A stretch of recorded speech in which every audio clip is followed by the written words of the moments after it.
اللہ محمد صلی اللہ علیہ وسلم۔ درجہ رابع کے طلباء کرام، آج ہمارا تفسیر جلالین کا سبق سورہ بقرہ میں کہاں سے ہے؟ وَإِذِ اسْتَسْقَىٰ مُوسَىٰ لِقَوْمِهِ۔ اور اے حبیب علیہ الصلوۃ والسلام، آپ یاد کیجئے جب موسیٰ علیہ الصلوۃ والسلام نے طلب کیا اپنی قوم کے لیے وقد عطشوا فی الطی، جب ان کو پیاس لگی تھی وادی طی میں۔ یہاں سب سے پہلی بات یہ ہے کہ لقومہ کی تشریح کی امام جلال الدین سیوطی نے جو بھی اس کی تفسیر کی گئی ہے وقت عطشوا سے، اس سے مفسر کی غرض یہ ہے، قرآن میں لفظ آیا ہے جب موسیٰ علیہ الصلوۃ والسلام نے اپنے قوم کے لیے لقومہ، کیا اپنی قوم سے، قوم سے مراد کیا ہے؟ کیا قوم سے مراد پوری وہ آپ یہ بنی اسرائیلی والی قوم مراد تھی، یا وہ لوگ مراد تھے جو کہاں پہ تھے؟ وادی طی۔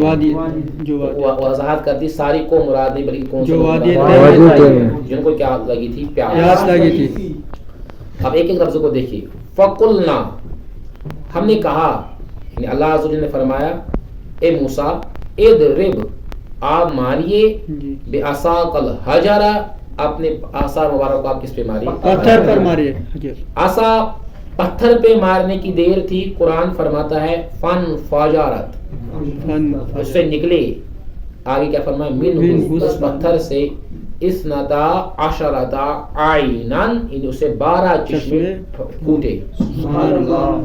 یہاں پہ پیارے اسلام بھائیو ایک چیز یاد رہے، امام شیخ عبدالحق محدث دہلوی صاحب نے مدارج النبوت میں باب پنجم میں اس کی بحث کی ہے۔ آپ نے فرمایا جناب موسیٰ علیہ الصلوۃ والسلام کا یہ ایک عظیم معجزہ تھا، آپ نے پتھر سے کیا نکالے؟ چشمے نکالے، 12 چشمے نکل گئے نا جی۔ ہوتا سب کچھ رب کے اذن سے ہے، لیکن یہ نسبت کدھر ہے؟ موسیٰ علیہ السلام کی طرف۔ آپ نے عصا مارا تو 12 چشمے نکل گئے وہاں سے۔ تو کہنے کے بعد امام شیخ عبدالحق محدث دہلوی صاحب فرماتے ہیں موسیٰ علیہ الصلوۃ والسلام کا یہ عظیم معجزہ ہے کہ آپ نے کس سے چشمے نکالے؟ پتھر سے۔ آپ فرماتے اس سے بڑھ کر عظیم معجزہ نبی علیہ الصلوۃ والسلام کا ہے، آپ نے اپنی انگلی مبارک سے کیا نکالے؟ چشمے نکالے۔ آگے لکھتے ہیں لوگوں سنو، پتھر بتاؤ کس کی جنس سے ہے؟ زمین کی جنس سے۔ زمین کی جنس سے۔ انگلیاں کیا زمین کی جنس سے ہے؟ آپ فرماتے پتھر سے چشمہ نکلنا یہ تو ممکنات میں سے ہے، ایک بدیہی بات ہے، کیونکہ اس کا تعلق کس کی جنس سے ہے؟ زمین سے۔ اور زمین سے چشمے تو نکلتے رہتے ہیں بے شک، لیکن انگلیاں دیکھو، گوشت دیکھو، ان سے چشمے نکلنا یہ کوئی بدیہی سی بات نہیں ہے، یہ کوئی عام سی بات نہیں ہے، یہ موسیٰ علیہ السلام کے مقابلے میں حد درجے کا کیا ہے؟ معجزہ ہے۔ یہاں پر ہمارے علماء کرام نے اس چیز کو ثابت کیا ہے کہ جناب موسیٰ علیہ السلام کے بعد ان کی قوم آ گئی کیا طلب کرنے کے لیے؟ پانی۔ اس سے کیا مسئلہ ثابت ہوتا ہے؟ استعانت کا مسئلہ جی، نبیوں سے استعانت مانگی جاتی ہے اور یہ کوئی گناہ یا ناجائز کام نہیں ہے۔ پیارے اسلام بھائیو، موسیٰ علیہ السلام کے پاس قوم نے جو بھی استعانت کی اس کا ذکر آگے آئے گا۔ یہاں پر رک کر نبی علیہ السلام سے استعانت کے تعلق سے بخاری شریف کی 2 روایتیں میں آپ کے سامنے پیش کروں گا، جس میں صحابہ کبار نے نبی علیہ السلام سے کیا مانگی ہے؟ مدد مانگی ہے۔ صحیح بخاری کی روایت ہے جس کے راوی جناب جابر بن عبداللہ رضی اللہ تعالیٰ ہے۔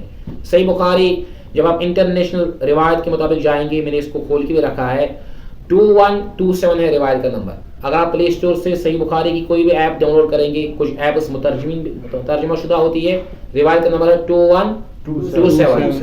یہاں پر موسیٰ علیہ السلام کی قوم نے کیا طلب کیا؟ پانی۔ تو آپ نے اللہ کی عطا سے، اللہ کی اذن سے ان کو کیا دیا؟ پانی ہی نہیں دیا بلکہ 12 چشمے دے دیے۔ آپ نبی علیہ السلام کے صحابہ کرام نے کس قسم کی استعانت مانگی؟ لوگ کہتے ہیں کہ قرآن میں آیا ہے ایاک نعبد و ایاک نستعین، مدد فقط کس سے؟ اللہ سے۔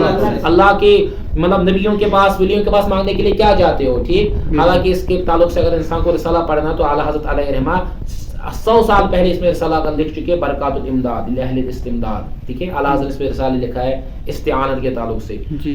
انہی تمام تر چیزوں میں ایک چیز ہے جو حضرت سیدنا جابر بن عبداللہ رضی اللہ تعالیٰ اپنے والد صاحب کے بارے میں لکھتے ہیں۔ صحیح بخاری روایت نمبر کیا لکھا آپ نے؟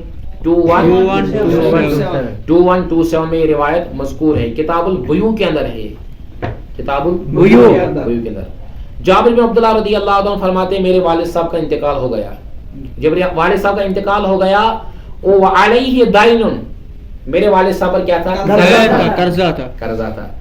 آپ فرماتے آگے جو الفاظ ہے حدیث کے، اب قرآن کی آیت ذہن میں رکھو، ایاک نعبد و ایاک نستعین، اور صحابی کا اعتقاد دیکھو، کس کا؟ صحابی کہتا ہے استعانت فقط کس سے؟ اللہ سے، نبی کے پاس استعانت کرنے کے لیے کیا جاتے ہو؟ اب صحابی کا اعتقاد دیکھو، جس صحابی کے سامنے کیا نازل ہوا ہے؟ قرآن نازل ہوا نا.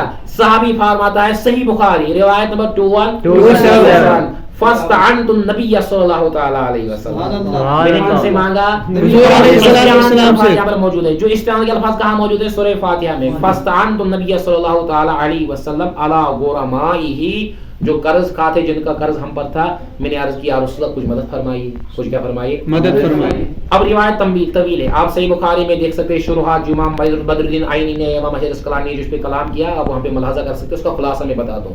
جابر بن عبداللہ رضی اللہ عنہ بیان فرماتے ہمیں قرض چکانا تھا اپنے والد صاحب کا. اب ایسا لگ رہا تھا کہ ہم قرض پورا اتار نہیں پائیں گے، جو فصل اترے گی ہماری کھجور وغیرہ کی، تو اگر ہم ان کو دے بھی دیتے یہ سارے کے سارے کھجور تب بھی قرض پورا نہیں اترتا. لیکن اب جو پریشان ہو گئے تو حل کرنے کے لیے کن کی بارگاہ میں آئے؟ حضور علیہ السلام. تو سرکار نے فرمایا آپ کھجوروں کو ایک جمع کر کے رکھو، پھلوں کو کیا کر کے رکھو؟ جمع کرو. فرمایا سرکار میں نے پھلوں کو جمع کر کے رکھا.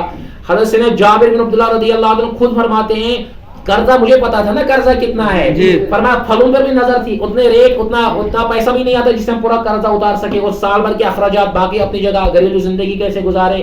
فرمایا سرکار نے فرمایا ان پھلوں کو کیا کر دو؟ جمع کر دو، میرے آنے تک آپ کچھ بھی نہیں کرنا.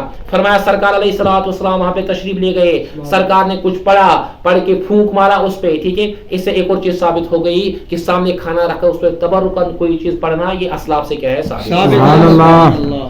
تو سرکار نے پھونک مارا اس پہ، جو بھی آپ نے پڑھا وغیرہ جو بھی جو پورا معاملہ ہوا احادیث میں جو مذکور ہے. فرمایا جاتا ہے آپ نے فرمایا بانٹو، کیا فرمایا؟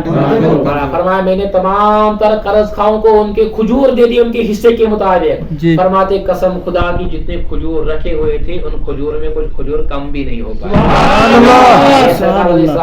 یہ تو کھجور کے بارے میں ہوا. ٹھیک ہے، اسی طرح صحیح بخاری میں دوسری روایت ہے، روایت نمبر 3576 اس کے راوی بھی جناب جابر بن عبداللہ رضی اللہ تعالی. آپ جابر بن عبداللہ رضی اللہ تعالی فرماتے ہیں انہیں سمجھانے کے لیے یہاں تو موسیٰ علیہ السلام سے ان کی قوم نے کیا طلب کیا؟ پانی. کتنے چشمے دیے؟ 12 چشمے. اس میں کتنے لوگ تھے؟ کم بیش 70 لوگ موجود تھے، یا جتنے بھی لوگ موجود تھے کل یہ 12 قبیلے کے لوگ تھے. کتنے؟ 12. قرآن میں آئے گا قد علم کل اناس مشربہم، ہر قبیلے والے نے اپنی گاہ کو اپنی پینے کی جگہ کو کیا کر دیا؟ جان لیا، پہچانے ہمیں کھانا پینا ہے. ٹھیک ہے، یہ تو یہ 70 یہاں جتنے بھی لوگ تھے یہ 12 قبیلے. حدیبیہ کے مقام پہ نبی علیہ الصلوۃ والسلام کے صحابہ کی تعداد کم سے کم 1500 صحابہ تھے. کتنے؟ 1500. جابر بن عبداللہ فرماتے ہیں صحیح بخاری روایت نمبر 3576 انٹرنیشنل روایت کے مطابق 3576 میں آپ کے سامنے نکالتا ہوں 3576 دیکھیے روایت وہی نکل گئی جو میں پڑھنی آپ کے سامنے.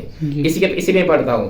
حضرت سیدنا جابر بن عبداللہ رضی اللہ عنہ بیان فرماتے ہیں آتش الناس یوم الحدیبیہ، لوگ حدیبیہ کے دن کیا ہوئے؟ پیاسے ہوئے. جیسے جن کی قوم پیاسی ہوئی تھی سرکار کی قوم پیاسی ہوئی تھی یوم الحدیبیہ، والنبی صلی اللہ تعالی علیہ وسلم بین یدیہ رخوۃ فتوضا، نبی علیہ الصلوۃ والسلام کے سامنے چمڑے کا ایک بولو تھا، تشریح کے لیے ہم کہہ سکتے ہیں ایک جگ رکھا ہوا تھا جس میں آپ وضو کرتے تھے. کیا کرتے تھے؟ وضو. اتنا پانی تھا جس پہ آپ کیا کرتے تھے؟ وضو. اب وہ پانی کتنا تھا کیا تھا اگر انسان پھر جائے اعلیٰ حضرت علیہ رحمۃ اللہ جس پر تحقیقات پیش کی تھی سرکار کتنے پانی سے وضو کرتے تھے. بعض احادیث میں کم پانی کا بھی ذکر ہے تو اعلیٰ حضرت نے بحث کی ہے سرکار علیہ الصلوۃ والسلام اتنے کم پانی سے وضو فرماتے تھے، غسل فرماتے تھے، کیا یہ موجودہ تھا یا کیا بھی واٹ ایور تھا. اس کے حکامات فتاوی رضویہ میں شروع کے جلدوں میں آپ کے ملیں گی. بہرحال حدیث کے الفاظ ہیں فجاہش الناس نحوہ، لوگ سارے بڑھ گئے سرکار کی طرف. 1500 صحابہ. کتنے؟ 1500 صحابہ.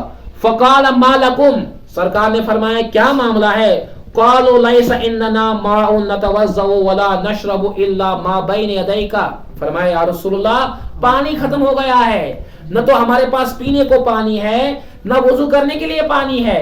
اب قرآن تو ان کو فرماتا ہے نا، قرآن تو صحابہ کرام کے زمانے میں نازل ہوا نا، قرآن میں لکھا تھا ولا تدعوا مع الله الها اخر، اللہ کے سوا کسی اور کو مت پکارو، کسی اور جگہ مت جاؤ. مگر یہ کہاں آ رہے ہیں؟ حضور علیہ السلام. ان کو پتا ہے یہ کون سے ہستی ہے، وما ارسلناک الا رحمۃ للعالمین. ان کو پتا ہے انا اعطیناک. جب لوگ نبی علیہ السلام کی بارگاہ میں آئے حدیث کے الفاظ کیا ہے؟